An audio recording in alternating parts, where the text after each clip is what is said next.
After facing the private screen issue myself and trying many solutions, I finally found several ways that work, and I will show you them now. These methods will help you fix private screen glitch on Samsung Galaxy S26 Ultra without any trouble. First, check your display settings. Features like Eye Comfort Shield or Extra Dim can accidentally make your screen look dim, mimicking a private screen.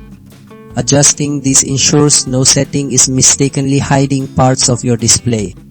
Next, focus on software updates and clearing the cache.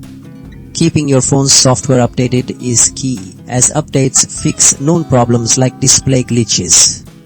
Clearing old temporary cache files prevents corruption that interferes with your screen. This ensures stable code, stopping conflicts that cause screen issues. Third, address app permissions and the secure folder. Some apps, especially those with privacy or screen overlays, can cause this glitch if permissions are wrong or they clash with system settings. Adjusting this stops third-party interference or internal conflicts, forcing your screen into an unwanted private mode. Finally, a factory reset is a last resort.